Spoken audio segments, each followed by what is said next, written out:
Hello friends, welcome to Savita Sharma classes. आज मैं एक नई पोइम लेके आई हूँ जिसका नाम है when I am dead my dearest, written by Christina Rossetti. इस पोइम में क्रिस्टीना रोज़ेटी, जो कि एक ब्रिटिश पोइटेस हैं, उन्होंने अपना विजन बताया है आफ्टर डेथ। तो ये एक सोम्बर टोन या सीरियस टोन वाली पोइम है और उसमें 2 स्टैंजाज हैं, दोनों ही 8-8 लाइन के हैं। 8 लाइन के स्टैंजा को हम ऑक्टेव भी कहते हैं। तो फर्स्ट स्टैंजा जो है that is about the behaviour of the living human beings at the time of death, और सेकेंड स्टैंजा जो है that is the behaviour of the poetess after her death as she imagines, जैसा कि उसको वो कल्पना करती है। तो आइए पहले पढ़ लेते हैं। When I am dead, my dearest, sing no sad songs for me.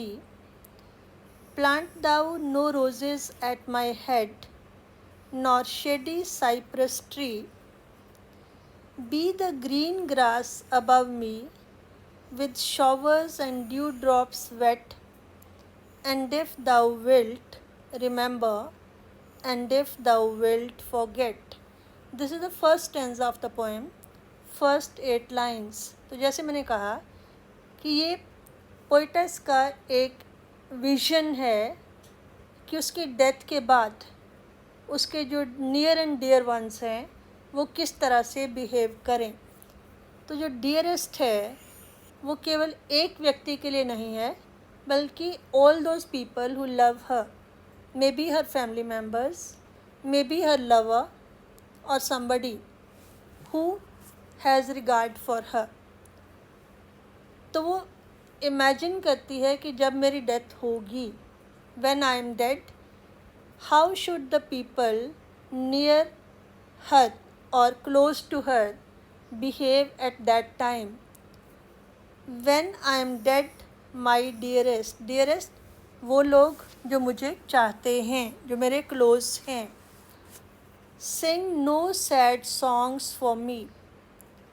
Plant thou no roses at my head, nor shady cypress tree। तो ये एक कुछ सेरेमोनियल रिचुअल्स हैं जो क्रिश्चियंस में डेथ के टाइम में किए जाते हैं। जैसे मॉर्निंग सॉन्ग्स गाए जाते हैं किसी की डेथ पर, या फिर उसकी कब्र, उसकी ग्रेव के पास रोजेज़ रखे जाते हैं, या साइप्रस नाम का पेड़ का उसका पौधा जो है उसको उगाया जाता है, प्लांट किया जाता है ग्रेव के पास। तो ये कुछ रिचुअल्स हैं। लेकिन पोइटेस फील्स कि all these rituals are a show of one's feelings. तो वो नहीं चाहती कि कोई शो ऑफ करे अपनी फीलिंग्स का when she dies. Therefore she says कि जब मैं मर जाऊँ, व्हेन आई एम डेड, मेरे प्यारो, my dearest, sing no sad songs for me. तो मेरे लिए मॉर्निंग के सॉन्ग्स मत गाना, सोग भरे गाने मत गाना। Plant thou no roses at my head. तो जैसे मैंने पहले भी बताया कि क्रिश्चियंस में दफनाया जाता है, डेड बॉडी को बैरी किया जाता है ग्रेव में, कब्र में। दाउ मीन्स यू। तो आप मेरी कब्र के ऊपर गुलाब के फूल मत रखना। नॉर शेडी साइप्रस ट्री, ना ही साइप्रस ट्री को प्लांट करना मेरी कब्र के पास। साइप्रस ट्रीज़ बहुत लंबे पेड़ होते हैं, तो उनकी शेडो भी दूर तक जाती है और इनको एवरग्रीन भी माना जाता है। तो ये कुछ रिचुअल्स हैं, कुछ सेरेमनीज़ हैं which are normally performed at the time of death of somebody in the Christian world. लेकिन पोइटेस क्रिस्टीना रोज़ेटी वो बहुत मैच्योर हैं और she does not want any such ceremonial rituals at the time of her death. उसे लगता है कि this is a mere show of one's feelings. बल्कि वो क्या चाहती हैं, be the green grass above me with shadows and dew drops wait. वो चाहती है कि उसकी कब्र के ऊपर केवल नेचुरल ग्रीन ग्रास वो उगे, और उसके लिए उसके ऊपर शॉवर्स के साथ, शॉवर्स मीन जब बारिश होती है, बारिश की बूंदों के साथ, और ड्यू ड्रॉप्स जो ओस की बूंदें हैं उनसे वो गीला हो।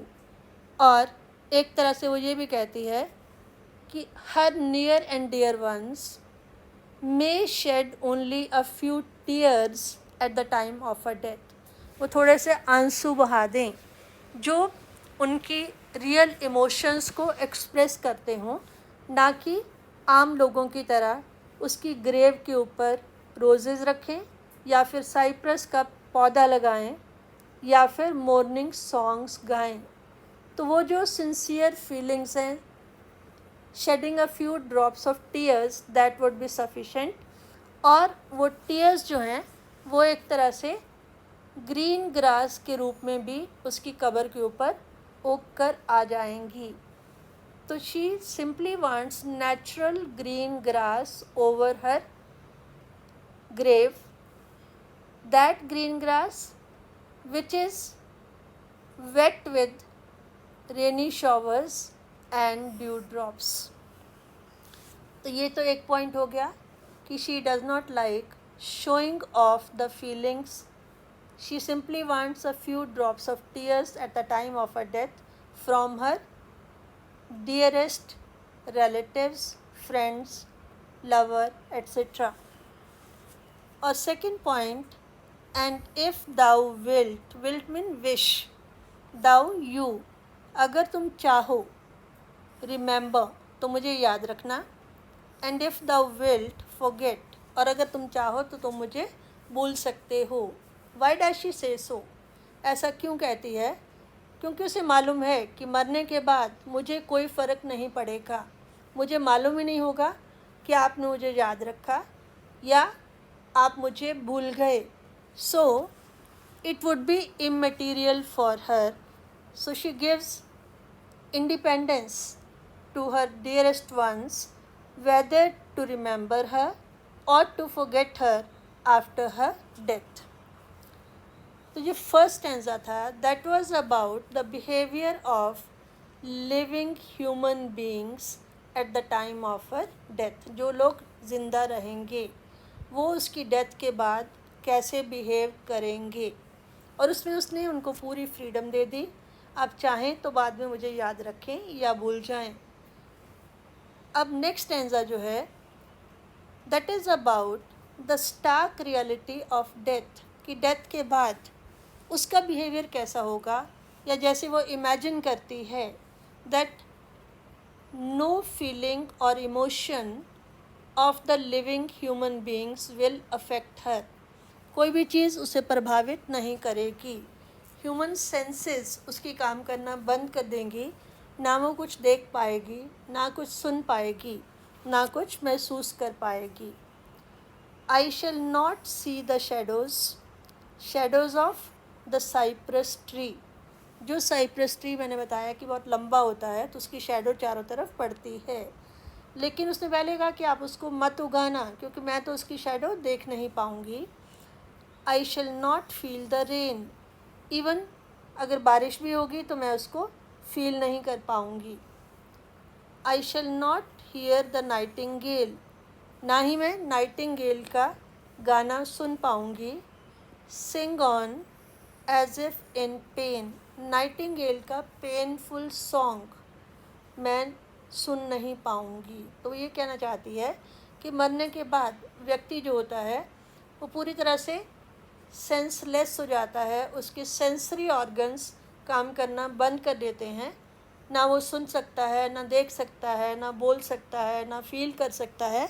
सो बाद में लोग कुछ भी करें उससे कोई फ़र्क नहीं पड़ता। बेटर ये हो कि जब आदमी ज़िंदा होता है तब उसकी केयर की जाए, तब उसकी फीलिंग्स को इम्पोर्टेंस दी जाए, उनको समझा जाए। मरने के बाद दिखावा करने का कोई लाभ नहीं है। तो this is the stark reality of death और अ डेड पर्सन, कि उसके बाद मरने के बाद उसका बिहेवियर कैसा होगा। I shall not see the shadows, ना तो मैं पेड़ों की छाया को देख पाऊँगी, ना मैं बारिश की बूंदों को महसूस कर पाऊँगी, ना मैं नाइटिंगेल का पेनफुल सॉन्ग सुन पाऊंगी। And dreaming through the Twilight that doth not rise nor set, happily I may remember and happily may forget. अब जो फर्स्ट टू लाइन्स हैं इसमें क्या है, उसने डेथ को कंपेयर किया है, जो स्टेट ऑफ बीइंग डेड को कंपेयर किया है ट्वाइलाइट के साथ। ट्वाइलाइट होता है संध्या का समय, जब सूर्य अभी अभी अस्त हुआ होता है, ना पूरी तरह से अंधेरा होता है ना पूरी तरह से लाइट होती है। Twilight intermediate stage. तो यहाँ पर डेथ को एक तरह से ड्रीमीनेस के साथ भी कंपेयर किया है। जैसे आदमी सो रहा होता है तो वो ना तो पूरी तरह से जगा होता है लेकिन वो सपने देख रहा होता है, तो सपना देखना, स्टेट ऑफ ड्रीमीनेस, उसके साथ डेथ को कंपेयर किया है। Dreaming through the twilight, twilight संध्या के समान, या संध्या के समय में जिस तरह से संध्या का समय जो है फिक्स होता है, that doth not rise nor set, ना तो सनराइज की तरह वो राइज करता है ना सनसेट की तरह सेट होता है। ट्वाइलाइट रिमेन्स कांस्टेंट, संध्या का समय स्थिर रहता है। सन कभी राइज करता है कभी सेट करता है, लेकिन ट्वाइलाइट रिमेन्स कांस्टेंट। इसी तरह से डेथ इज़ कांस्टेंट। और दूसरा, डेथ को कंपेयर किया ड्रीमिंग स्टेज के साथ, कि जैसे वो सपनों की दुनिया में होगी डेथ के बाद। तो उस अवस्था में happily I may remember and happily may forget.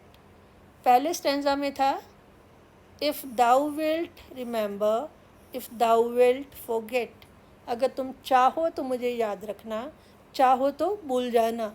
और अब वो कहती है हैप्पली मीन शायद उस ड्रीमी स्टेज में आफ्टर डेथ हो सकता है मैं आपको याद रखूं, हो सकता है मैं आपको भूल जाऊं। तो इसमें क्या है कि she is not sure about what is going to happen after death. हो सकता है कि वो किसी और स्टेज में पहुंच जाए, किसी और प्राणी के रूप में जन्म ले ले। हो सकता है उसको प्राणी लाइफ याद रहे, हो सकता है ना रहे। So she is not sure whether she will remember her dearest ones after her death और नॉट। तो इस तरह से जब हम रिपीट करते हैं किसी बात को, happily I may remember, happily may forget, तो रेपिटेशन जो है that is to emphasise something. इसी तरह से पहले था if thou wilt remember, if thou wilt forget, तो ये भी रेपिटेशन थी किसी बात को फोकस करने के लिए। तो इसमें एक दो पॉइंट्स हैं इस पोएम में।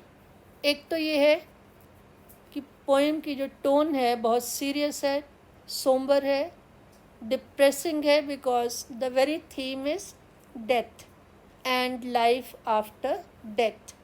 तो फर्स्ट स्टैंजा में how her near and dear ones should behave at the time of a death, उसमें उसने ये कहा कि they need not follow any ritual ceremonies, they need not sing mourning songs, they need not plant roses or cypress trees at her grave, rather they should simply shed tears at the time of her death.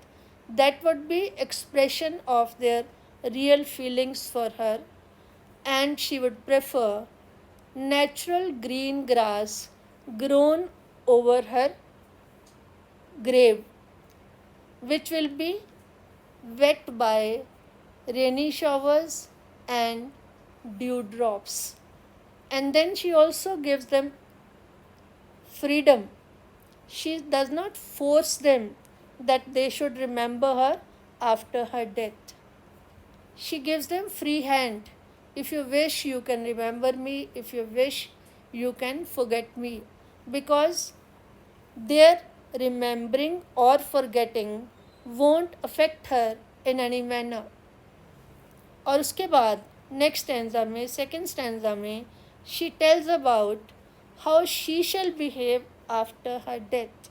That is her imagination, because nobody knows what will happen after death, but this is her vision. And I'll tell you that she wrote this poem at the age of 18 only. उस समय उसकी उम्र केवल 18 वर्ष थी जब उसने इतनी सीरियस पोएम लिखी। तो उसने ये कहा, वो इमेजिन करती है कि when she dies she won't be able to have any sensory experience like the living human beings. She will not see the shadows, she will not feel the rain, even she won't be able to sing, to listen to the painful songs of the nightingale. And then she compares death to a state of dreaminess.